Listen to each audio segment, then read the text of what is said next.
Good evening, everybody. I'm Mark Houston. I'm an alcoholic and a cocaine addict.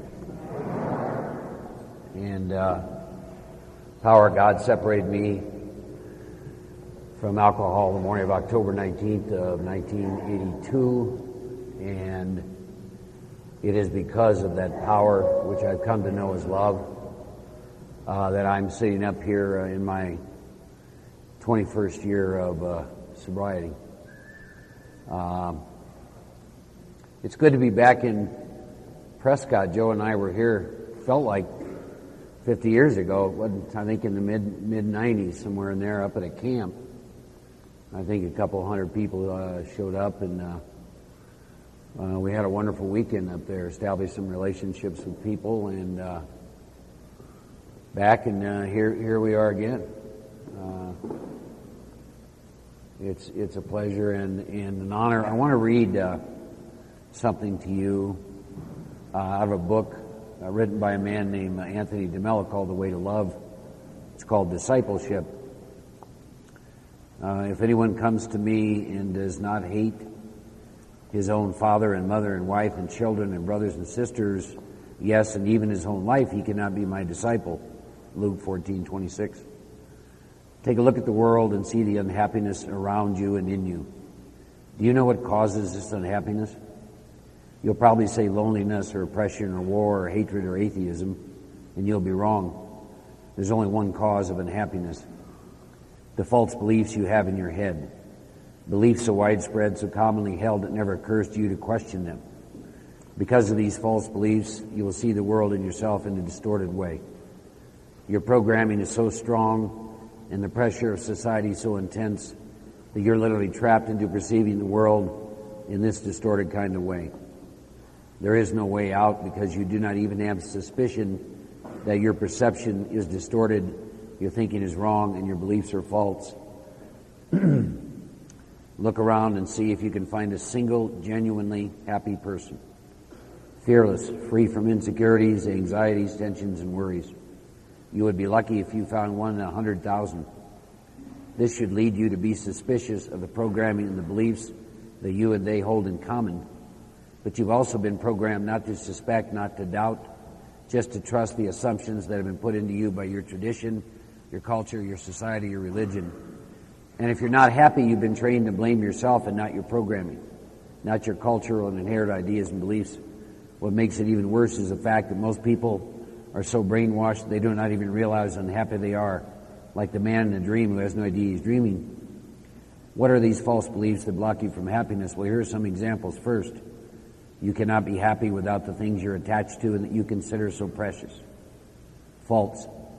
There's not a single moment in your life when you do not have everything you need to be happy. Think of that for a minute. The reason why you're unhappy is because you're focusing on what you do not have rather than on what you have right now. Another belief: happiness is in the future. Not true. Right here and now you're happy and you don't even know it, because your false beliefs and your distorted perceptions have got you caught up in fears, anxieties, attachments, conflicts, guilt, and a host of games that you are programmed to play. If you would see through this, you would realize you're happy and don't even know it. Yet another belief: happiness will come if you manage to change the situation you're in and the people around you. We'll look at this one in the fourth step. Not true. You stupidly squander so much energy trying to rearrange the world. If changing the world is your vocation in life, go right ahead and change it, but don't harbor the illusion this is going to make you happy. What makes you happy or unhappy is not the world and the people around you, but the thinking in your head. You may as well search for an eagle's nest in the bed of an ocean as search for happiness in the world outside of you. So if it's happiness you seek, you can stop wasting your energy trying to cure your baldness, or build up an attractive body, or change your residence or job or community or lifestyle, or even your personality. Do you realize you can change every one of these things? You could have the finest looks and the most charming personality and the most pleasant of surroundings and still be unhappy. And another false belief: if all your dreams are fulfilled, you will be happy. And this is also not true. This weekend, I hope that we get you to perhaps question some of your beliefs regarding the steps of Alcoholics Anonymous, as outlined in the big book. Joe and I Our intent this weekend is to share with you our experience with those steps, as well as discuss what I like to call the mechanics of the steps. It is our intent to get through all 12 steps in the sessions that that we're going to do with you. I do have one question. Just give me a show of hands. How many of you have like a year or less of sobriety? Raise your hands. Fabulous. How many of you have like between 2 and 5 years? Okay. 5 and 10? 10 and 15? 15 and 20? 20 and 25? 25 and 30? Okay. 30 to 40? Fabulous. Good. Well, I got a challenge for all of you, regardless of how long you're sober. That challenge will be to ask the God of your understanding to open up your heart and open up your mind to a new experience with some things. I currently am taking 7 people back through the big book, and I will talk with you more about how I do that. 4 of these people have gone through the book several times, so if you have that experience, one of the things you know about that is you're now up against what is called the memory of your past experience and all this wonderful knowledge that you now have. Or I think, as their big book says, resting on your laurels. So what they ask me is, we work with a prayer asking God to set aside what we think we know. And with almost all of them, we're up through the doctor's opinion. And in particular, about 4 of them are expecting some lightning bolt to come bursting through the... So they're asking me why they're not having some kind of profound experience, right?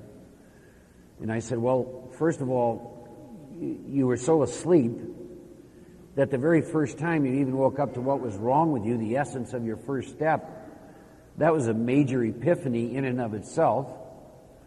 And then the idea that there could be a God of your understanding, you could have a personal relationship with the second step, and you make that third step decision and do the work, and you come to know God. So I said, that's going to be profound, and you will never work the steps and have the experience you did the first time through. So I said to them, but I tell you what you've never experienced. And they said, what's that? And I said, you've never experienced what we're doing right now out of the big book, with God, with each other in this moment. And you don't have to worry about what the experience looks like, and you don't have to name it. So hopefully that that awareness can happen with all of you here this weekend. I want to talk a little bit about where I am currently at. I live in Dallas, Texas. My home group's the Clean Air Group. I am currently going back through the steps. And I want to talk about that in a minute. I rework the first 9 steps every year. And I'll tell you why I do that. I do that because I like the effect that it produces. I do as much with the disciplines of 10, 11 as anyone I know, and sometimes I fall asleep. And I get resentful, and my fears begin to build up, and those kinds of things. And the other thing that I have found over the years, the willingness that I demonstrate in my life on a daily basis is fueled always by my first step experience and my connection to that first step. In my 21st year, I am very current with my first step, which is to drink is to die. If my experience over the years is if you lose your first step connection, it will show up in a course of action that you will very subtly and slowly begin to take. And I can tell you what it looks like. We've heard it before. People that have relapsed. How many people in here have relapse history? Raise your hands. Okay. See if this fits. You first of all begin to decrease the number of meetings that you go to. You do not call your sponsor, if you even had one, with the frequency that you used to, and you begin to hedge on the truth. You begin to lose a sense of conscious contact. You know that sense of peace that comes when you've known God. Your life situation, which is where you work and your relationships and the money in your pocket and your physical body, begins to take on more meaning to you, and you begin to react to life. You're probably not working with the disciplines of 10 and 11, probably cutting back on meditation or not doing meditation at all, doing some prayers, and you begin to cut back on those.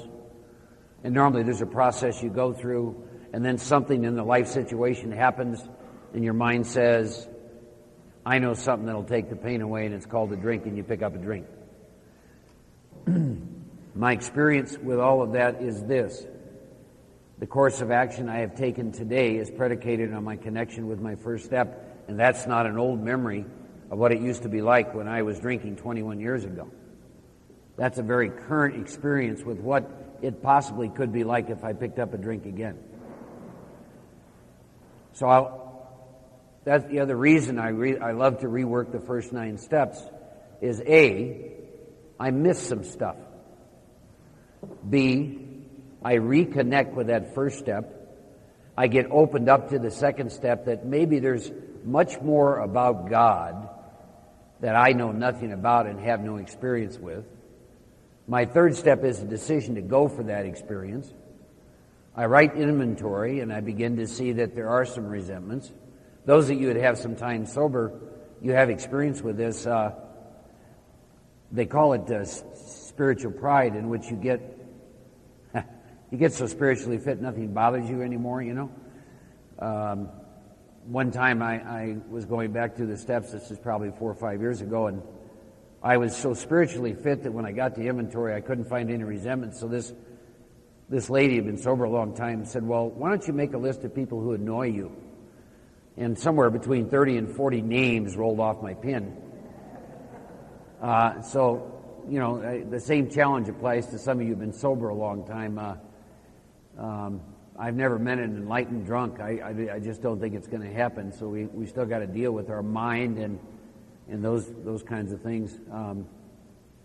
You know, and then the incredible 5th step promises I get to experience. Who wouldn't want to experience 5th step promises a minimum of once a year? And I like to do multiple 5th steps. I'm going to talk to you about that and why I like to do that. 6th step, identifying the defects of character that are active in my life now. That are active in my life now. The things that create misery and unhappiness in me and others, because I imagine you're like me, you're not going to suffer alone.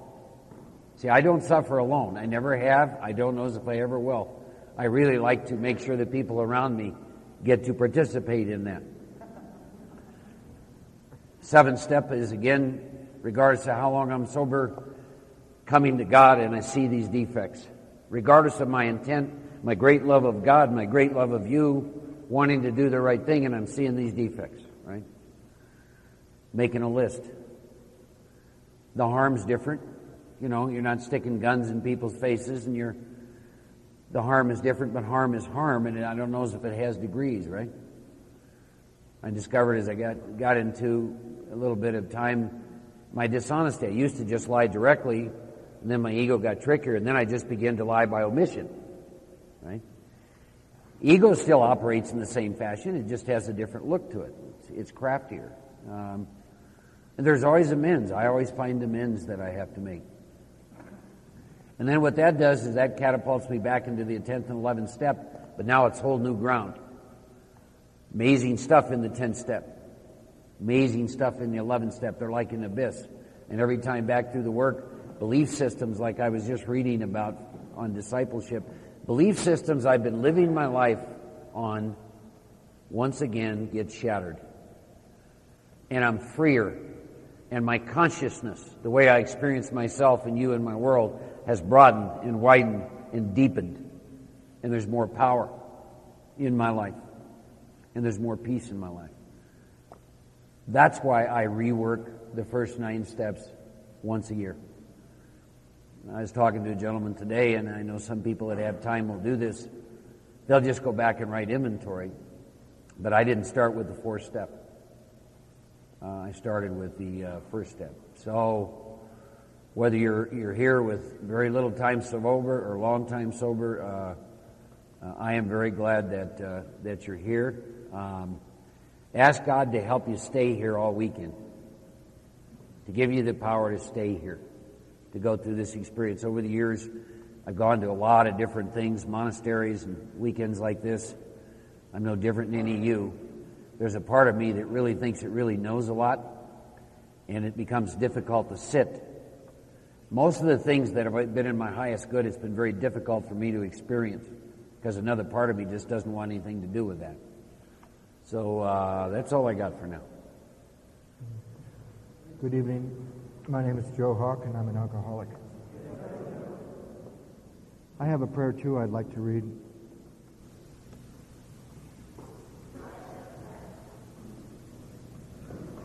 God, we invite you into this room to guide and direct each of us as we seek your truth. Father, please set aside within each of us that which would block us off from the truth. Lay aside our prejudices about what we think we know about this process, this weekend, and our own spiritual condition.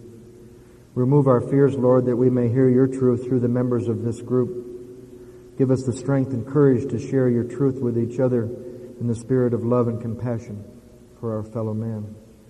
Amen. It's good to be here.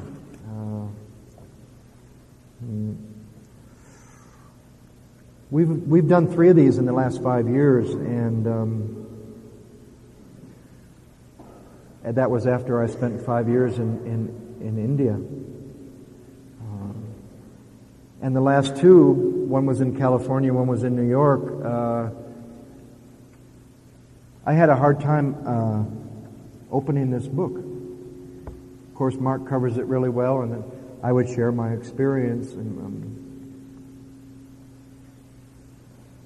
there's a part of me that wants to challenge myself to try and do that again, because the last 2 times it felt like if I opened to the title page, it would be trying to return to something that was old. And I don't want to be old. I know it's inevitable, and I can't defeat my own ego, and I can't make what I would like happen here. But there comes a time when you're taken past the Word, but when you're taken past the Word and you begin to experience the Spirit of the Word, you have to remember where you were, and that there are people that through the Word in this book will find that same kind of spirit. So what I did was I visited my sponsor in Denver in August, and he had a book that I gave him six years ago, and he gave it back to me and said that I could use this book again. And this is the book that I carried the first 10 years of my sobriety, and I'm going to use that book this weekend. Probably doesn't mean much to anybody here, but it's quite special for me to even have this book again. I got sober in Denver, August 1982, way before Mark did. Same treatment center. He came along when I was a graduate, and I was taking patients to meetings, and my sponsor later told me that was carrying people to the message, not carrying the message to anyone. I didn't have a message. I had a car. You know, there's a big difference between having a message and having a car, or taking people to the message or carrying the message yourself. I had no experience. Took me 6 months in this program to hit bottom with the second half of step 1, and I've been doing the work ever since. I've had a year in between finishing amends. I've had a year and a half. This last time was 2 years. So I was 5 years in Denver. I was 10 years in Santa Monica. I was 5 years in northern India, and I didn't plan that. I went for a 2-month visit, and I'm alcoholic. I always stay longer than I should, and I arrive early. I left Los Angeles to get here Wednesday. And I stayed in India for 5 years, and I got to be a part of starting a drug and alcohol treatment program for the Tibetan government for the first time in their history. And I don't know how that happens for a guy like me. And now I've been back for just over a year. And I got back, and you know, I didn't transcend alcoholism, no matter who my teacher might have been. I've had some great spiritual teachers. And I just can't seem to transcend alcoholism. And I guess for a guy like me, that's a blessing, because if I had, you'd probably be coming to India to my ashram rather than me coming to your ashram. You know, God has always known better what I need than I do. So I got back last January 2002 and started to pray about where was I supposed to be. Lots of places to go, but I prayed about who might be doing something that I would feel passionate about. And some names came, and two were not evident, and one was Mark. And when I knew I was going to Texas for a period of time, I asked him if he would take me through the work. That experience I'd like to talk about later in the weekend. So we're both in our 21st year, and we're glad to be here. And I always need to keep in mind, because I think my sponsor, almost 21 years ago, had that in mind when he came to the basement of a treatment center and carried the message to me. I heard my sponsor in my first meeting, but it took me 6 months to ask him. It scared me for many reasons, which I'll share later. I think if we're going to give each other spiritual consent, which I don't do freely in Alcoholics Anonymous, it's usually a dangerous thing to ask a question in AA. I remember asking once when I was new how to write inventory, and this was in Denver where they do the work. And I came out of that meeting more confused than when I went in.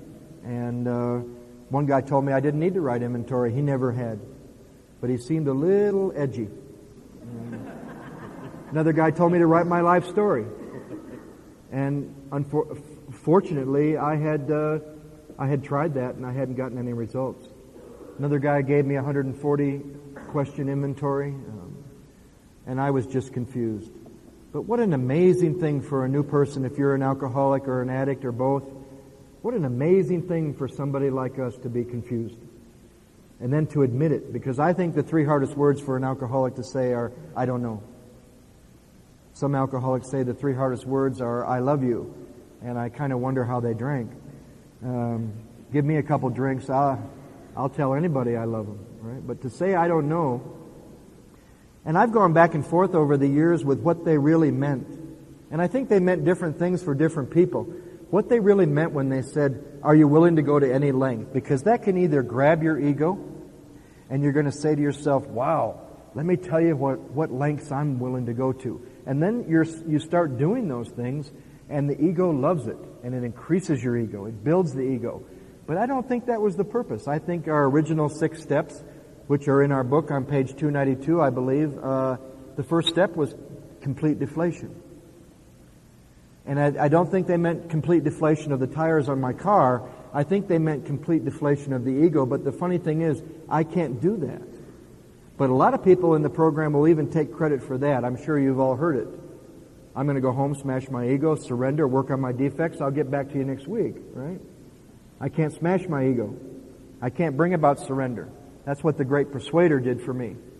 I believe behind the Great Persuader is God. I can't work on my defects. I can't, and so I was surrendered, but still, sometimes whatever there's left that hasn't been smashed, it'll hook into some of the stuff in Alcoholics Anonymous. And it took me years to realize that for a guy like me to admit that I'm powerless over alcohol and my life is unmanageable and there's nothing I can do to keep myself sober or manage my life is any length. I had to go to any length before I could admit that. And I believe if the recovery, the importance of our foundation, I believe if the recovery process for each of us does not begin with some sort of surrender to that there's nothing you can do to keep yourself sober, a lot of the things we do in AA will just increase your ego. Get up to take a chip, 30 days, tell them about the great conscious contact you have after 30 days and you've done nothing but go to meetings and somehow not drink. 90 days you might be a little more humble, but you're ready to go home and smash your ego and surrender finally. And on, and they do things. And I think they do things because old-timers are very wise, and our founders were very wise. And for those that get hooked into their ego, they're going to hopefully just blow right out the top, and it's just going to blow up. Or if you don't have much ego left, it's going to bring you to where you really are. I knew after 30 days something miraculous was happening because I had never had 30 days in my 18 years of drinking. I'm currently in the 9th step. I should probably say that I'm in 8 because my list is in the hotel, and I'd probably have to look around the room, but I don't think I owe any amends in this room yet. It's been an amazing time through the work. So I think if we're going to give each other spiritual license where you can ask Mark and I anything that you would like, that we also may get that permission from some of you that agree to that. So I have a few questions. These are great questions, and I'm not going to go through all of them, but these are great questions to ask yourself when you start the work, and then ask yourself again when you've taken the 3rd step and see how the change in thinking has come about. So one of the questions I would like to ask, which is these are myths. There's a lot of myths in Alcoholics Anonymous. And one of the ones that I think destroys more alcoholics than a lot of the myths, which one of our founders fell victim to and one of our founders didn't. How many in this room believe that the first 9 steps were meant to be done once and just live the rest of your life in 10, 11, and 12? Great. Our founder, Bill Wilson, fell victim to that belief and wasn't exposed to Dr. Harry Tiebout for a while. Our other founder wasn't, and was very close to Dr. Harry Tiebout and continued doing 1 through 9 on a regular basis because of a phenomena that Dr. Harry Tiebout laid out for us, and that's the reconstruction of the ego after having a spiritual awakening.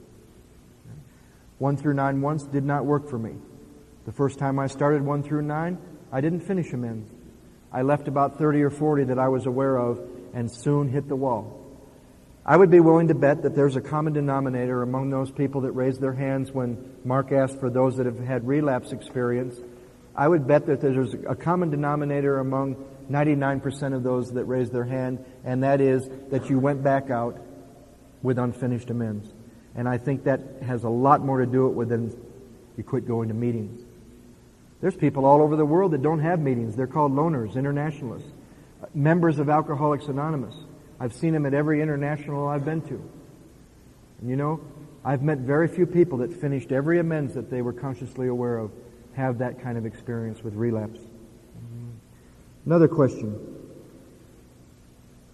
How many in this room believe drug addiction and alcoholism are the same? Great, we're going to have some fun with that. Let me throw one question out before we get to that. And I'll do it by using the crowd. How many alcoholics in this room could take or leave drugs? How many drug addicts in this room could take or leave alcohol? Do not get the physical craving for more alcohol. Great. I'm not a drug addict. I did drugs. That'd be like saying everybody that drinks alcohol is alcoholic. We all know better than that. There's hard drinkers that can die from alcohol. Have a habit badly enough to be physically and mentally impaired. It's described in our book, A Hard Drinker. I'm a hard drug user who had a habit several times. Made up my mind, walked away. Couldn't quit drinking. So we're going to look at differences between drug addiction and alcoholism because it's a myth in Alcoholics Anonymous. If it was true, every alcoholic in this room would not be able to take or leave drugs. Now, do I mean you can use drugs and stay sober? No. Somebody always hears that there's a difference, and they automatically think, Joe Hawk told me I could use drugs, right? I'll say it on the record, right? That doesn't mean you can use drugs because you would be powerless over where they would take you, but not powerless over them the way I am. There's a difference. And if it was true, then every addict in this room would be an alcoholic. I know lots of addicts. One in this room in particular. He almost died in this program, suffering from the delusion that alcoholism and drug addiction were the same. Killed him. Damn near killed him. And he got really clear about his first step. Does he think he can drink alcohol? No. He would drink alcohol and go back to what he really likes. But please don't tell me that what you really like is your drug of choice. I love that one. You meet an alcoholic, he says, my drug of choice was alcohol. Isn't it funny, the drug that we usually say is our drug of choice was the drug you had no choice in the world over. So we've been sold a lot of myths. We've paid a lot of money for these myths. And it's time to get free. If you're willing to pray in your own way to whatever you believe in for an open mind and a new experience this weekend. Some of you might be here for information. Go back to your home group, sound a little better, be a little more clear on the big book, but you're not here for experience. Or maybe you are. Maybe you'll have one in spite of yourself. Some of you might be here because you were required to be here. Your sponsor. Halfway house. You too can have an experience. Every time I've used that prayer, my mind will tell me this prayer will not work. There won't be much in 1, 2, and 3. And inventory you probably pretty well know now, and every single time I've been surprised. So if you would like to possibly have more than just some more information or knowledge, you're willing to say a prayer to whatever you believe in for an open mind and a new experience, we might all get past some stuff that's holding us back from an experience with God. You know, sometimes, and I'm not down on religion, but sometimes religion is a block to religious experience. Because why? Rusty and I were talking about it the other night. Some people get stuck in the Word. They miss the Spirit. Same here. I've done it. I've worshipped all the fingers that point to God and forgot that they were just fingers. Go to meetings, read the book, work the steps, get a sponsor. My first 6 months, I saw people that did all those things, drink again, and I finally went to my sponsor at 6 months when I met him, when I went to him. And I said, I thought you told me those were the things that would keep me sober. He said, no, we just hoped all of those things together would get you in touch with something that's already keeping you sober. You know, we make such a big deal about turning to the closest thing to us. I'm searching for God. I'm going to look for God out there. You're not going to find Him. You might start to see Him in other people who will get you excited about searching deep down within to find the great reality. Let's try another question. How many in this room that are alcoholic or addict believe they have a choice today whether they drink or use? God bless you. You might find that every description of alcoholic or drug-addicted insanity in our big book is because somebody thought they had a choice today.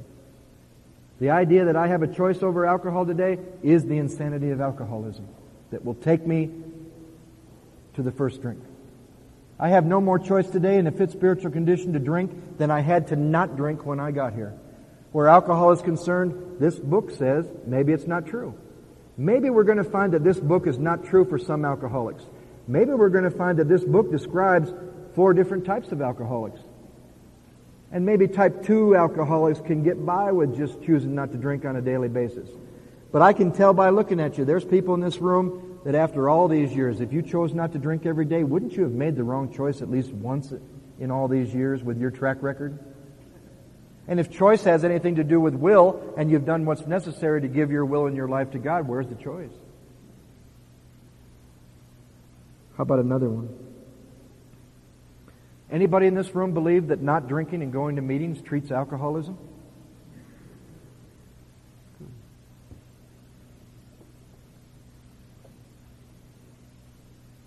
You hear all the time there's no requirements or musts in our program. How many people believe that in the recovery program in Alcoholics Anonymous there's no musts or requirements? Good. So we're going to explore some of those requirements, some of those things we were asked to do, some of the delusions that we've suffered from. Drug addiction and alcoholism are the same until I looked at my experience. Until I met a man that knew the difference, and he wasn't selling me anything. He was laying out his experience for me to look at. One more thing I wanted to read. Do not believe in anything simply because you heard it, especially from us. Do not believe in traditions because they have been handed down for many generations. Do not believe in anything because it is spoken and rumored by many. Do not believe in anything simply because it is found and written in your book. Do not believe in anything merely on the authority of your teacher or your sponsor.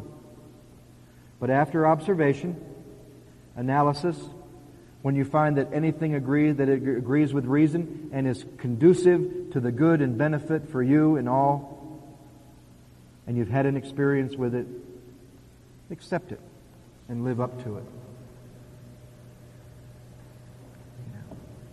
One other thing I wanted to mention, Mark and I no longer operate with the kind of morality that most of the world operates on. And sometimes that makes it a little difficult to operate in the world with people who believe in good and bad and right and wrong, especially in this program. There's a morality in Alcoholics Anonymous that I believe is much more powerful than good, bad, right, and wrong. And that is, does it work? Is it working for you? I don't know if any of you saw the movie Fight Club, but there's a scene in there where they're on the airplane and one of the characters, they're both the same character, but one of the characters is saying to the other character, which is really himself, he's bragging about his wit, his sense of humor. The other character says to him, how's that working for you? That's the morality that we try to use in our lives. Mark, alcoholic. This weekend, let the big book be the source as you relay your own experience alongside some of the things we're going to look at. I've worked in the field of chemical dependency now about 12, 13 years, and unlike a lot of people, there's a screen of hospitals and treatment centers between the alcoholic addict and 12-step. So instead of dying in the rooms, they go to these places, show up at a few meetings, you don't really get to know them, they leave, things happen. If you're a victim of the disease of alcoholism and drug addiction and do not have a revolutionary spiritual experience, you're probably going to die. That is why it is so critical that you find out your truth in the first step. Am I a real alcoholic? Am I a real addict? What does that mean? Is this me? Do I need power? Do I need a revolutionary spiritual experience in my life? This is a deadly, deadly disease. This program's been around. This book was published in 1939. It's 2003.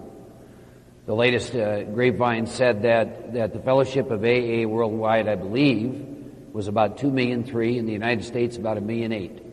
And I believe the average length of sobriety was 72 months. Why? Because this is a deadly, deadly disease, and if you lose your experience with that first step connection, all those things we've talked about earlier will slowly and gradually filter into your life. We have a suicide rate 75 times the national average. Sober. First step. That's what we're going to look at.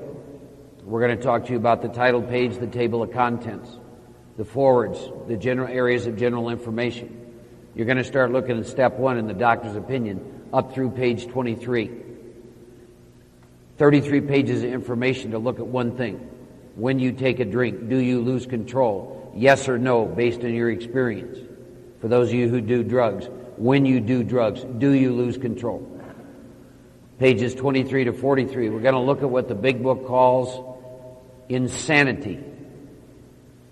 Joe has alluded to this. Pages 23 to 43 of the big book talk to you about the fact that you're sober, and does your mind take you back to a drink? Will you commit the most insane act of your life from a state of consciousness called sobriety? Do you have experience with that? Did sufficient reason ever keep you away from a drink? Those of you that live in Phoenix, you saw in the last day or two that a very young man was very tragically killed, 17-year-old, in a crosswalk by an attorney. It was in the front page and all over the news. Anyone else see that? Read that article. You're talking about a real alcoholic who thought he had choice.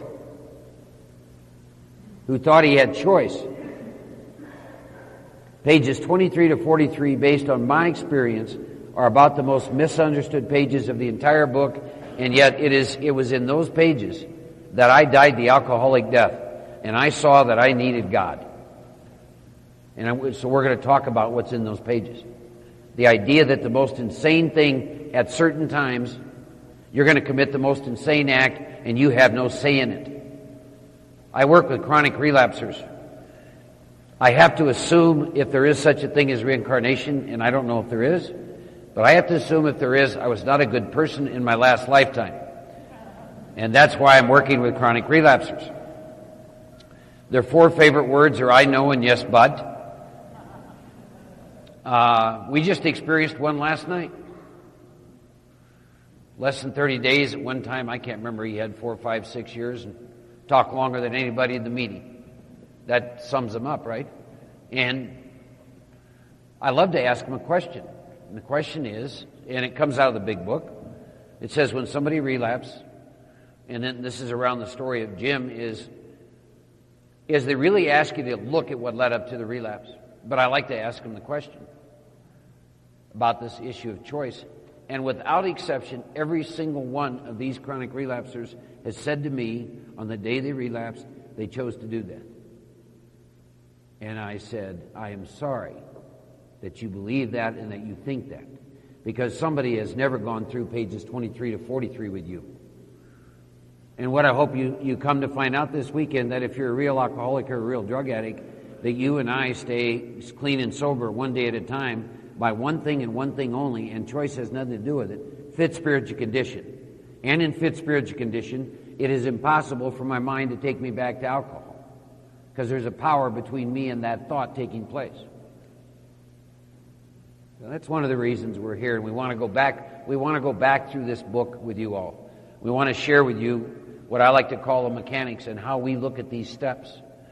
And you know, if you've been around for a while, you watch so many people die from this thing.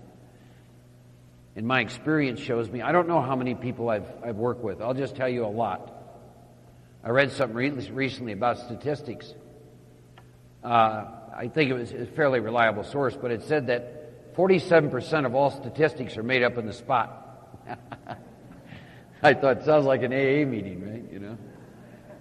But so I want to talk a little bit about the title page. If you have your big book, if you'll open it up, I have a 4th edition. It says this is a story of many thousands of men and women have recovered from alcoholism. That's the first promise of hope that we get, and it's on the title page. If you're new, do not think that you have to wait till you get to amends before you get a lot of promises. There's a question in that statement he just read. The question is, how many of you believe you'll always be recovering? You remember we told you we're going to challenge some belief systems, correct? You'll always be recovering. How many of you believe that you'll always be recovering? Always be recovering. ING. Well, you got to ask that when you read that page that he's on right now. Nobody that wrote this book had more than 5 years when it was published, and it hasn't been changed except for some of the forewords. And it'll say in several places that we have recovered. This one is a beautiful one. Those of you who have a belief system that you're always going to be recovering, what I want to ask you in the course of this weekend is ask yourself 2 questions. Number 1, where did you get that idea? And 2, is it consistent with the big book? And come to your own truth about that.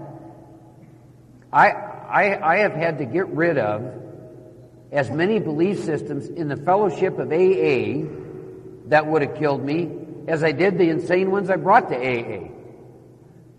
And that was one of them. I would always be recovering. A lot of people think when they hear that, I'm a recovered alcoholic, I'm not suffering from alcoholism, that you mean cured. At the same time, they say we're not cured. We have a daily reprieve, but that doesn't mean you can't live in a recovered state. If we were in a smaller group for the weekend, 20 or 30 of us in a circle, I would ask those that raised their hand who said you're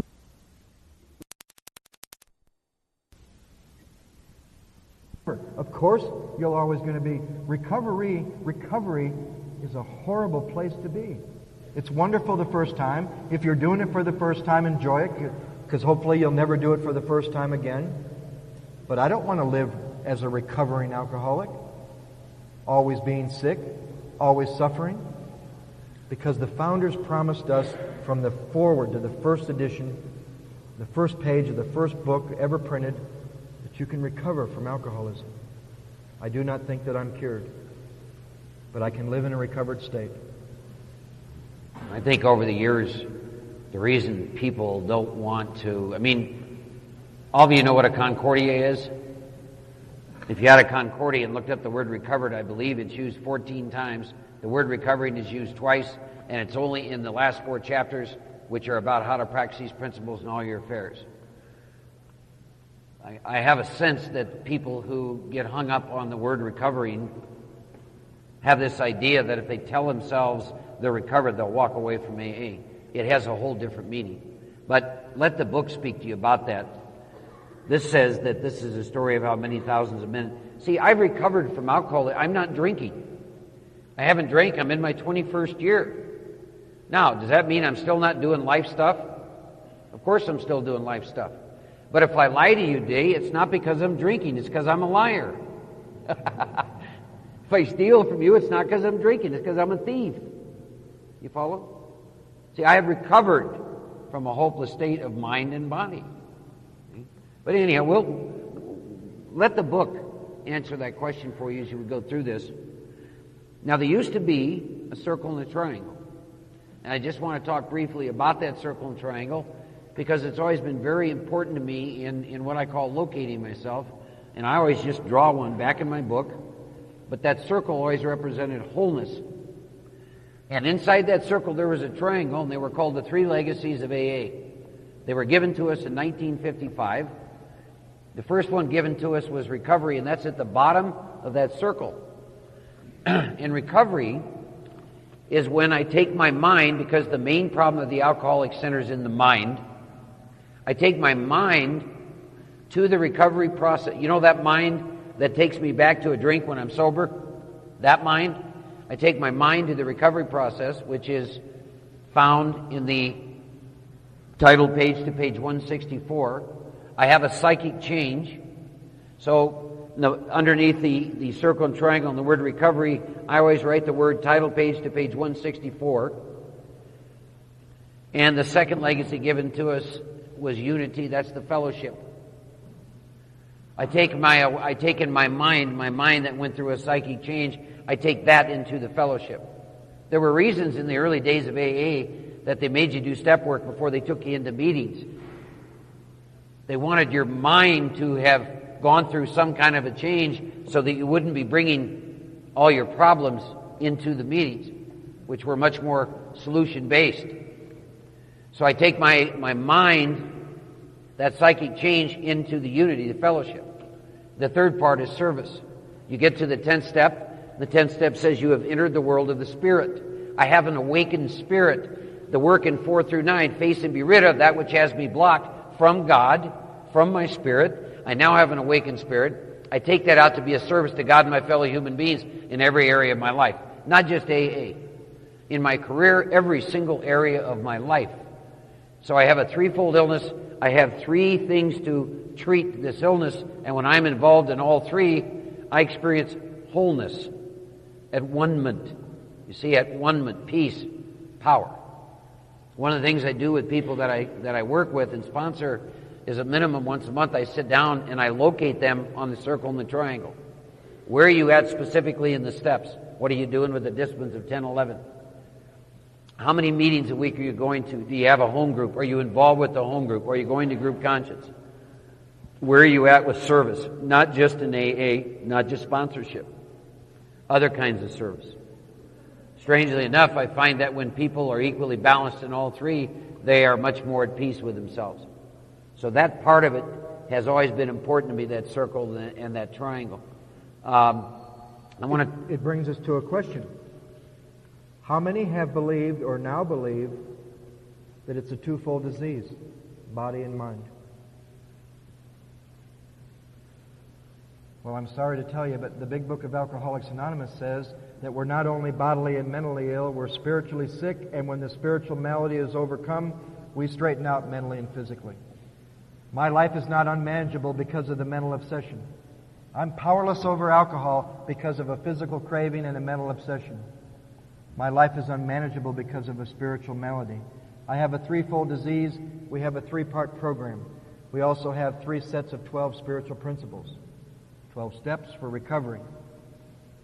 12 traditions for the fellowship, for unity.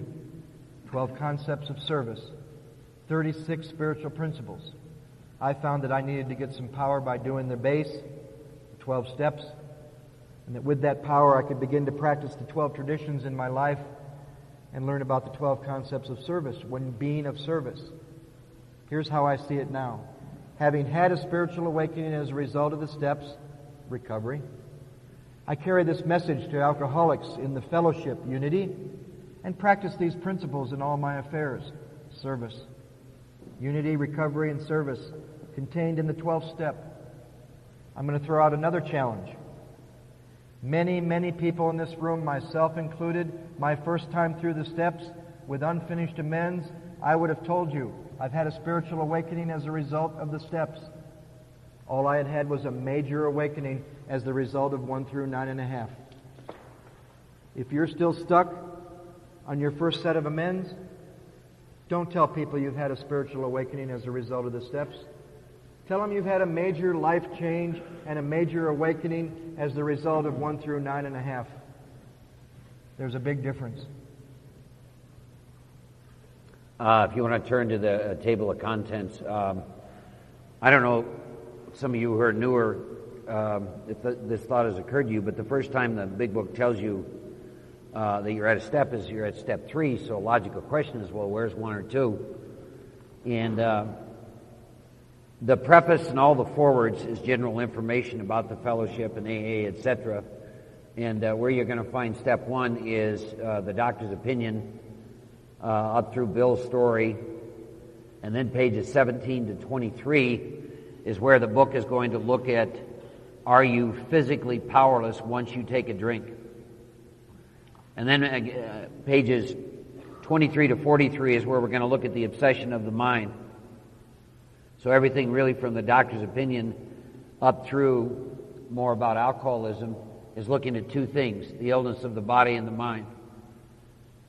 We use page 44, 45 and a paragraph on page 52 to talk about the spiritual malady. See, Joe talked about something. I'll use some words to describe the spiritual malady. 3 of these words come from the doctor's opinion. See if any of you can relate. Restless, irritable, discontent. Having trouble in personal relationships. Prey to misery and depression. Full of fear, feel useless, unhappy, not satisfied with my life. Cannot control my emotional nature. That is what our Big Book calls a spiritual malady. And that's why the Big Book, it's in the 60s, says, when the spiritual malady is overcoming you, you will straighten out mentally, meaning the obsession, and physically. There's a warning in there. What's the opposite side of that coin? If the spiritual malady in me is not treated, I will not straighten out mentally. Because I drink to treat all those symptoms that I just described to you. And I suspect you do the same thing. I've had people tell me that I'm powerless over alcohol because of the physical craving, and my life is unmanageable because of the mental obsession, and that's step 1. Boy, my life must be just really manageable. The obsession has been removed for many, many years. I have a part of my disease that was in full bloom before I ever took a drink. Why was I pouring alcohol on it with such a vengeance?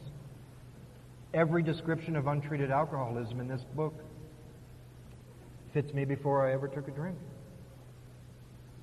See, and later on the book does what I perceived at the time was a very cruel thing. You make a 3rd step decision and you start to write inventory, so you're in the work a little bit, right? Then the book makes a statement, oh, by the way, alcohol and or drugs is not your problem, it's a symptom. It's like, excuse me? This is fellowship is named Alcoholics Anonymous. I came here because I got a problem with alcohol. No, you don't. And we needed to get you here long enough, dried out, to explain to you what is really your problem. Now, alcohol will be a problem if this problem's not treated, but your problem's not alcohol. That's when you get clear on the difference between drunkenness and alcoholism.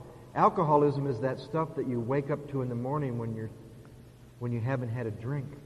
Alcoholism is that stuff after 4.5 years in this program is right in your face. Alcoholism is the terror, the frustration, and the bewilderment between drinks, coupled with the physical craving and the mental obsession. I can't keep myself sober. We're going to look at step 2 from we agnostics through the ABCs. And then from that point on, of course, the book gets very specific about what step you're on. Tells you you're on step 3, 4, 5, etc., up to the last 4 chapters, which are about practicing these principles in all your affairs. Could it be this simple? That after the ABCs where it says, now we're at step 3, could it be this simple? That everything from the doctor's opinion to where it says now we're at step 3 could be steps 1 and 2? It could be that simple. And the description of the alcoholic, the chapter to the agnostic, in relationship to my personal adventures before and after. Before the first drink and after the first drink. And sober, make clear that I'm alcoholic and I can't manage my own life. And that no human power can relieve my alcoholism. And that God can and will if I seek Him.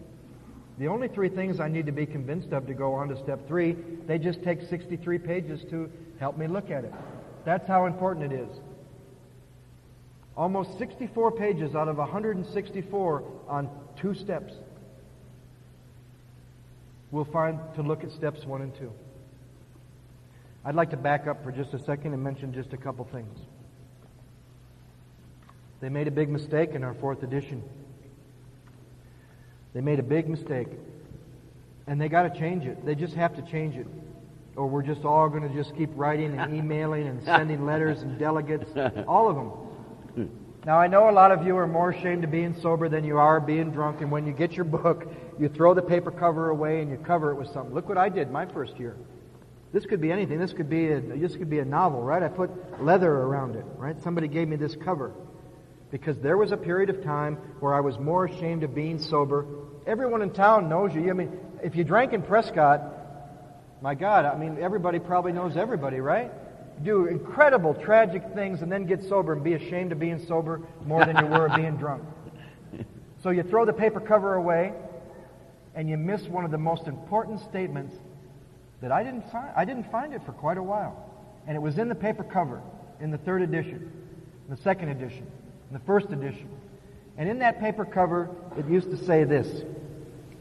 Not only did half the books that went out produce recovery, 300,000 books, 150,000 people recovered. 1 recovery for every 2 books. Now it says here that before the 4th edition, 22 million books went out. And only 10%. 2 million. Is that 10% of 20 million? 2 million? Yeah. Mm-hmm. Why is that? There's another part in the forewords we're going to find that they used to take you to recovery before they brought you to a meeting, and our success rate was 75%. Our success rate would probably be stretching it to, say, 15. Be careful you're not doing what the majority do in Alcoholics Anonymous. I'm proud for the first time in my life to be a member of a minority, and it's not a popular minority in Alcoholics Anonymous. But you know what? I don't want to do what the majority do in Alcoholics Anonymous, because you know what? The majority drink again. 51% are not staying sober.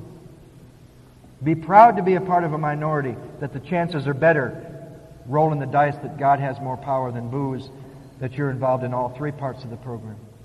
But on that paragraph, on that dust cover, there was a statement before our 4th edition that used to say, the basic text, page 1 through 164, remains unchanged. This is the AA message, just as it was introduced in 1939. Let's see what they say now. 1 person, given the authority by the General Service Conference with no reread. And this is what they're telling us now. The basic text, page 1 through 164, which had been the foundation of recovery for many alcoholics remains and still remains unchanged. So a page that used to tell you what's the message. You ever been to a service conference and they're all saying service is anything that makes carrying the message possible? And you bring up, what's the message that we're here to find out about carrying? You could drop a bomb in the middle of the room. It would be like, what do you mean? There's so many different opinions now about the message. At least they used to tell new people that the first 164 pages is the message. Now it's something that had been. That statement makes our big book a history book. Another guy in New York said to me, why shouldn't they say that? It's true. Once again, the big book is reflecting the fellowship. The first 164 are something you've all been criticized and chastised and called names. Names that you'd have to have an ugly heart to call somebody. Imagine using the word Nazi, if you had any conception of what that word means about somebody that wants to do what's in the big book of Alcoholics Anonymous that the fellowship was named after. Or vice versa. The fellowship was named after the book. Nowadays you would think it's not a popular message, doing what's in this book. They also made another mistake in the actual foreword. You know what they tell me here? That a meeting online in front of a computer is the same as my home group around the corner. And I'll tell you what, I've met very few people in this room, and looking in your eyes is not the same as sitting in front of a computer. They're going to change that too. Right? They could have said that meetings online are helpful to get in touch with us, or if you're bedridden, or if you're outside the country. But to say to new people that sitting in front of a computer screen is the same as looking at the eyes of the members of your home group, it's a sad reflection on the changes in our fellowship. There's something on the forward of the second edition on page XVI that I always spend time with when I go back through, and here they're talking about this time when Bill and Dr. Bob met, and this has to do with this first step and the rest of the steps. Talks about the position, pay attention to this, he had repeatedly tried spiritual means, so God, right, to resolve his alcoholic dilemma, but he had failed. But when the broker gave him Dr. Silkworth's description of alcoholism and its hopelessness, step one, the physician began to pursue the spiritual remedy for his malady with a willingness he had never before been able to muster. I said this earlier. Steps 2 through 12 are acts against the will. Unless you have something like your life staring at you, you won't do 2 through 12, and that's why your first step experience is so critical. Find out your truth. Is this me? Is to drink mean to die or to do drugs? Is this me? Because you can see, if you read more about Dr. Bob's history, he'd go to church and not go to church, and he'd get dipped and dunked, and the list was endless. But he would never do it consistently, and the reason was he never had enough willingness because he never understood what was wrong with him. This is why this first step experience is always been for me so critical, why it's so important that I stay connected to it. Because it is my connection to my first step that still has me so much involved in Alcoholics Anonymous, in this book, in sponsorship, in having a sponsor, in all parts of the program. That still has it fresh, new, young, and exciting for me. But it's that first step connection. And I think the key word in that description of Dr. Bob's experience was not only the understanding of alcoholism, it says, and its hopelessness. You ever seen somebody with a pretty clear first step, but it's not rooted in hopelessness? Like they can explain the craving, the mental obsession, and then they tell you what they do to keep themselves sober. That's the first step filled with hope. I don't know about you, but every time I left treatment, I left with a relapse prevention plan. And I left with hope. But the sad thing about my hope, it's always rooted in something I am going to do to keep myself sober. If you can prevent your next relapse, you don't belong in Alcoholics Anonymous. I'll throw that out there. Because the first step is, I can't prevent my next relapse, and I can't manage my life. If you're powerless over alcohol, there's no choice, and there's no doing nothing. You see, I don't do these things anymore to stay sober. I do these things because I am sober. There's a big difference. I have no delusions about me being able to do anything to keep myself sober. But from that hopelessness comes a willingness I never had in my life, because I was out of hope. And in hopelessness, there's real hope for an alcoholic. It's one of our first paradoxes. We're going to take a 15-minute break, and then we'll come back, and then we're going to do one more session and finish up the first step. I'm an alcoholic. Can you all hear this all right? All right. How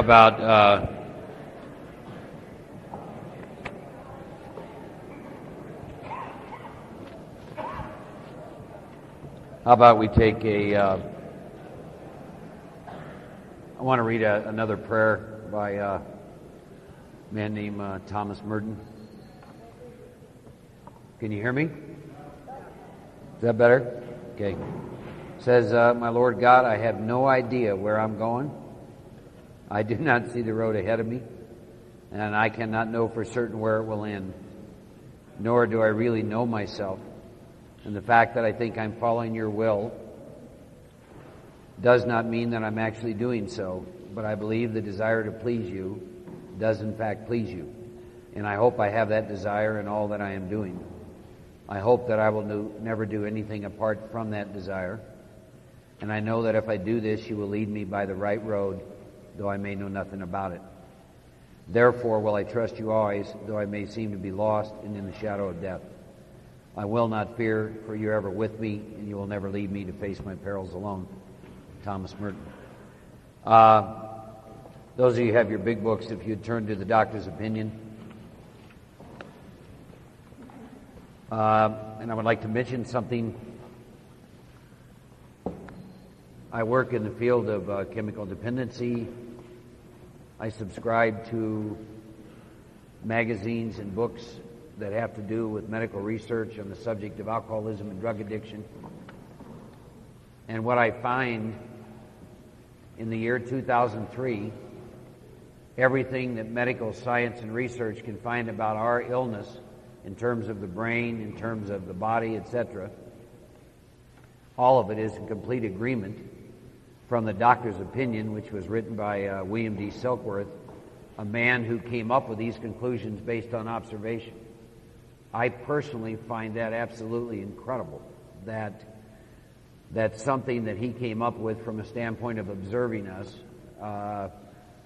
From what I've read, this is a man who came face to face with somewhere in the neighborhood of 50,000 alcoholics and drug addicts.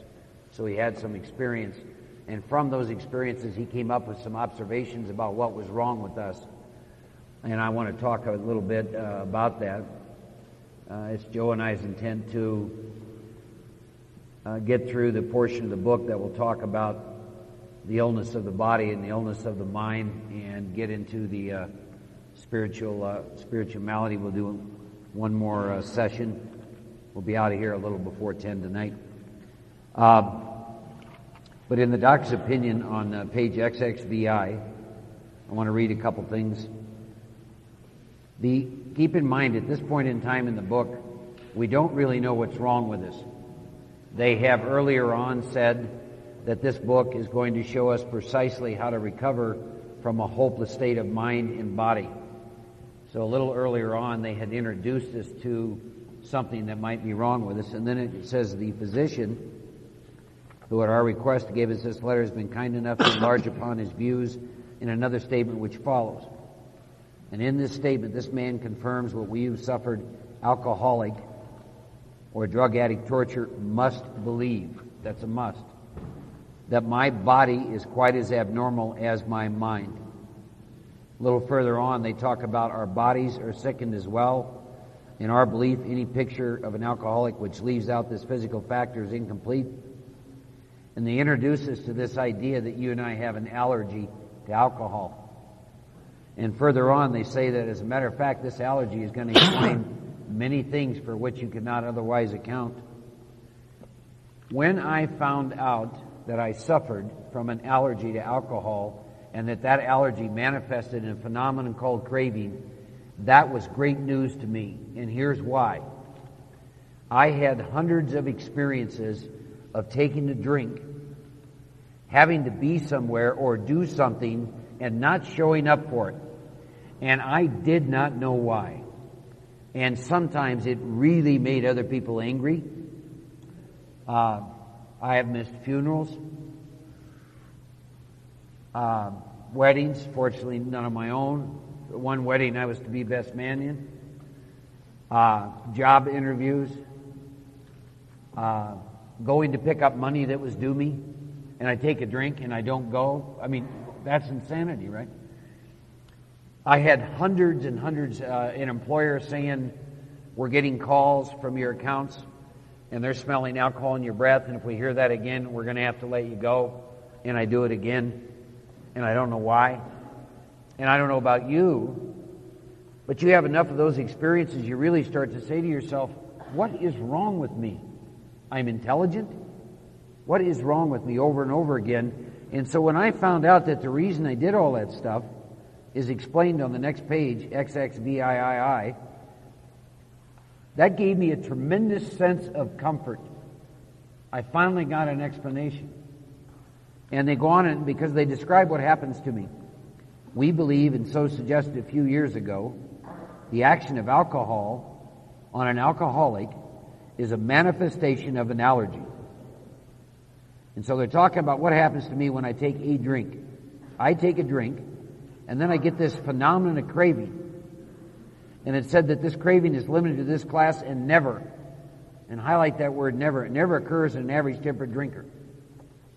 It goes on to say that if this is me, I can never safely use alcohol in any form at all. And then there's some great questions I ask myself. Did I form the habit? Yes. Did I find I couldn't break it? Yes. Did I lose my self-confidence? Yes. My reliance upon things human. My problems pile up and become difficult to solve? Yes, yes, yes. And the reason I'm answering yes to all those is because when I take a drink, I break out in a phenomenon called craving because I have an allergy to alcohol. That finally explained what had been going on with me for many, many years. And they go on and they further talk. By the way, if you're in the room and you're alcoholic and or addict or trying to find out your truth, this is a great tool to begin to use to look at that. Look at alcohol and drugs separately. When you take a drink, did you lose control? Did you experience this phenomenon called craving? And by the way, if you know any normal drinkers, and probably most of you do if you've been sober a while, I love to ask them these questions. I used to use my mother. She's passed away, God bless her. My mother drank for 60 years. She wasn't a drunk. So I would ask her, like, I'd say, Mom, have you ever lost control? And she would look at me, and her eyes would get kind of big, and she would say, no, why would I do that? See? And I would say to her, well, have you ever experienced a craving when you take a drink? No. And then I'd say, well, have you ever been drunk? She said, well, of course, when I want to get drunk. And so I would take these things in the book and I'd ask her, she had a whole other response to them. And the reason is when my mother took a drink, she didn't break out in this phenomenon called craving. Now my father, her husband, did. He died of alcoholism in 1986. And I have 3 brothers, and they're just like me, and they take a drink and the drink takes them. Because of this thing, this allergy that the book talks about. And it goes on and further on tells me that if this happened to me, and it did, that frothy emotional people will not work with me. We all know what that is, right? Husbands, wives, parents begging us, please quit drinking, etc., etc. Says the message which can interest and hold me better have depth and weight. And the message of the big book has depth and it has weight to it. In nearly all cases, my ideals must be grounded in a power greater than myself if I'm to recreate my life. Bottom of this page is one of the most important paragraphs in the doc's opinion. And by the way, I'm going to read this to you in first person because it's how I read the big book. See, I don't know if you can relate to this. I'm so selfish when I read the word we, I think they mean you. So when I read the big book, I use either my name or I. So I'm going to read this. I drink essentially because I like the effect produced by alcohol. I want to talk about that effect for a minute. I found it extremely important when I go back through the steps to take a look at the effect produced by alcohol. What happened to me when I took a drink? Now, the book gives me some words to describe it: ease, comfort. And I'll tell you why it's important for me to look at the effect produced by alcohol. I also like to look at how was I experiencing myself prior to a drink. Why? Because later on, the big book's going to talk to me about a thing called the spirituality. And I have discovered when I've looked at my own experience that if the spirituality gets bad enough, my mind is going to remember something to give me ease and comfort, and it's going to take me to a drink, and I'm going to take a drink and activate a phenomenon called craving. So, it said I drink because I like the effect. This effect is so elusive that while I admit it's injurious, I cannot after time differentiate true from the false. To me, my alcoholic life, drinking seemed the only normal one. And then I believe they use some words to describe how you and I are prior to the drink. I am restless, irritable, and discontent, unless I can again experience a sense of ease and comfort, which comes at once by taking a few drinks which I see other people's taking with impunity, meaning they do not lose control. After I succumb to the desire again, my mind says, let's take a drink. I take a drink, the phenomenon of craving develops, I pass through the well-known stage of the spree, I emerge remorseful with a firm resolution not to drink again. I repeated this over and over and over. And my book says, Mark, unless you can experience an entire psychic change, there's very little hope of your recovery. Psychic means my mind. This is me. See, when I go through the big book, I'm looking at my experience, I'm laying it alongside these words and asking myself, is this me? See, we've got a wide range of ages in here. And I was 36 years old when I came to Alcoholics Anonymous. Your mind, your ego, will use everything in the world to not be an alcoholic or an addict. It'll use age, it'll use gender, education, it'll use binge drinking, sporadic drinking, you name it. It'll grab a hold of anything to not be one. And of course the reason is simple. If ye be one, you probably shouldn't be drinking. But the point I'm trying to make, particularly say for some of you younger people, being an alcoholic or a drug addict has nothing to do with your age. It has to do with this. When you take a drink or do drugs, did you lose control? Do you break out in a phenomenon called craving? If that's you, I got bad news for you. You're done. Because that's going to happen to you from now till the day you die.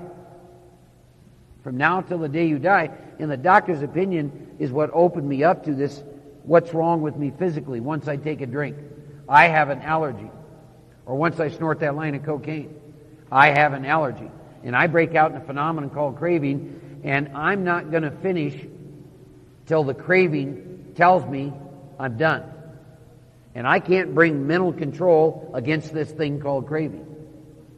So that's why I am physically powerless over alcohol, and for me over cocaine.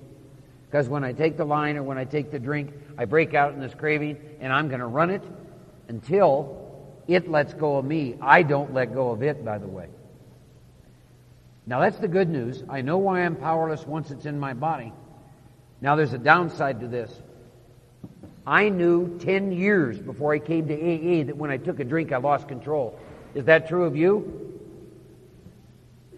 How many of you knew long before you got to AA that when you took a drink you lost control?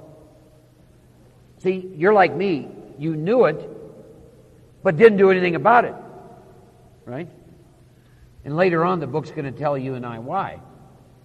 It's because I forget that I lose control. Because I get so diseased within myself, my mind is trying to give me some ease and comfort. It says take a drink, and I have no recall. See, my last drunk lasted a year and a half. It wasn't one day, it wasn't 3 days, it was a year and a half run. And I have the kind of mind that if I get diseased, not at ease with myself long enough, it will say, you know, a little bit of vodka would be a nice thing. Or a little line of that cocaine would be a nice thing. And I can't remember that I have this thing.